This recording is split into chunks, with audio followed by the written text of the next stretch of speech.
मी सारंग काका. हं. आपण वेगवेगळ्या पकडींचा अभ्यास करत आहोत. त्यामुळे आपल्याला योग्य पकडीवर कमांड घेता येईल. आताची पकड नंबर आहे 8. यामध्ये एका चिन्हाची कल्पना केलेली आहे.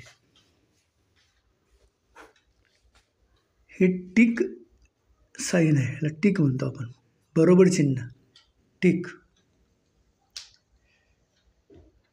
तर या चिन्हाचा वापर कसा करायचा? हे बोर्ड आहे, हे सरळ आहे, हे तिरकस झाल्यानंतर ही बाजू आणि ही बाजू, ही बाजू जस्ट लाईक ए टिक. त्या अँगलला बिंदास्त आपलं जे आहे जजमेंट त्यानुसार मारायचं.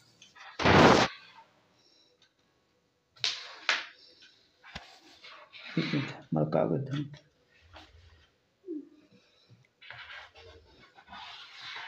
थोड्याशा प्रॅक्टिसनी अजून कुठली मदत घेता येते बोटाची का ते करायची काय नाही. अगदी सिम्पल टेक्निक, काय त्यात हेच नाही. जरा व्यवस्थित थोडं ॲडजस्ट केलं की होऊन जाते.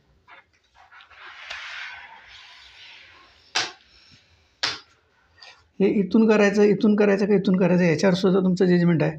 मग एकदा ते प्रॅक्टिसनं लक्षात आलं, हे मी टेक्निक म्हणून सांगायला लागलो तुम्हाला. जर परफेक्ट प्रॅक्टिस केलं तर हे नाही, सरळ मारता येते, क्रॉस मारता येते, प्लस मायनस करून सगळं मारता येते.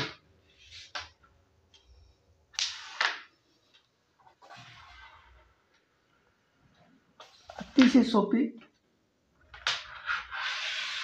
आणि सुंदर. आता ही प्रत्येकाच्या बोटाला ज्यांना आवडेल त्याच्या आहे. Technique is simple. हे असं नाही, हे टिक मार्क आहे कॉमन.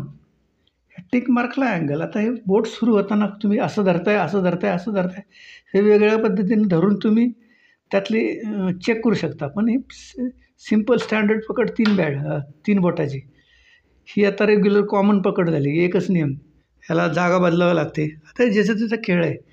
मला आपलं वेगवेगळं विचार, मला कुठूनही काढलं, कट असलं तरी मी जागा शीट नाही हलवणार, तिथंच खेळणार, तिथंच ॲडजस्ट करणार. मला त्याचं हे नाही आहे, जागेवर बसूनच खेळणार. ऑनलाईन नादामध्ये कॉन्सन्ट्रेशन हे होते.